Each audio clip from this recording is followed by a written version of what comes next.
The busy and sometimes hazardous streets of Tehran are often the scene of impromptu football matches between local children.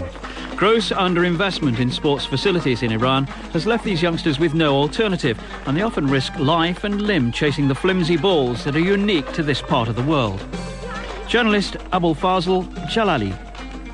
Here it is. It's basically made of cheap plastic. It's so lightweight, it's easily blown away. Many Iranian football players grew up kicking these balls around on dusty fields, in narrow alleys. In fact, most of our top players hone their skills with these footballs. One such graduate of the Iranian streets is Ali Karimi, who was recently named Asian Player of the Year. The 26-year-old has followed in the footsteps of compatriots Mehdi Madavikia, Ali Daei and Kodad Azizi to become the fourth Iranian recipient of the award in the past 9 years. Of course, being named Asian Player of the Year is the greatest honour I've achieved in my playing career so far. I'm also pleased that winning this title has brought some joy to all Iranian football fans.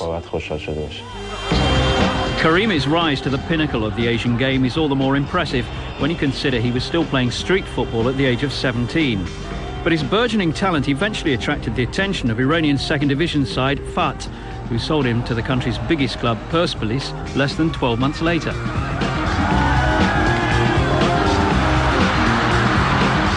And it was at Persepolis that he really began to establish himself as a playmaker. He was called up to the national team at the age of 19. And 7 years on, it's fair to say that Iran's attack is almost completely built around Karimi. I suppose you could say that God has blessed me with this talent. I used to watch a lot of international players on television and would then try to practice their moves and improve my skills. Football experts on our continent have dubbed me the Asian Maradona. He was my idol. Maradona was a great player, a legend. Of course I'm flattered by that, but I certainly don't feel I'm in the same class as he was. Karimi currently plays his club football in the United Arab Emirates, which has been his home for the past 4 years. He chose to leave Iran after being handed a 1-year suspension by the Asian Football Confederation following an assault on a referee.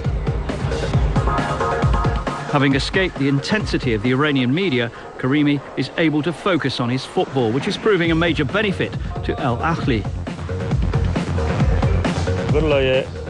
It's a dream for any coach to have a player of such calibre. He's a match winner who can turn a game on its head and change the outcome single-handedly. He's unpredictable, and his shooting and passing are invaluable to us. It's been reassuring to have him in my team. Iran's national team's in transition. Only 3 players remain from France '98, but that's no bad thing. The focus is very much on a new generation. With 81 appearances under his belt, Karimi is the most experienced member of the squad not to have played in the World Cup finals. That, he knows, could change next year if Iran can finish at least second in a group which also features Bahrain, North Korea and Japan. On paper, Japan are our toughest opponents, but to be honest, I don't really agree with that. I believe the standard of all the nations has improved. It's largely down to countries investing heavily in their football programmes. When it comes to the final round of qualifying in Asia, all teams are going to be tough to beat, and we simply can't afford to underestimate any of them. We're doing our best, and our aim is to qualify automatically for the 2006 World Cup. With a mature Karimi pulling the strings and a new crop of European-based players emerging, the Iranian people are expecting their team to qualify for Germany. They impressed in tournament play at last year's Asian Cup, where Karimi's 5 goals, including a hat-trick against World Cup semi-finalist South Korea, did much for his nomination as Asian Player of the Year. So, what of a move to Europe, where the world could finally judge the ability of Ali Karimi? For now, I'm trying to do my utmost for the national team. If at a later date a decent offer comes in, I would seriously consider a move. But for now, I'm just concentrating on the success of the national team. And that will hopefully mean qualification for the World Cup finals. Before his move to Dubai, Karimi turned down a 5-year contract with Atletico Madrid. 4 years on, the scribes feel he's ready to continue his education in one of Europe's top leagues.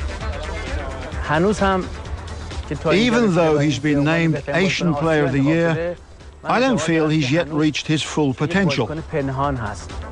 I think we've only seen 50 or maybe 60% of what he can actually achieve. If he's looked after properly, if he works with world-class coaches and moves into a more professional environment, I've no doubt that he will become one of the best footballers in the world.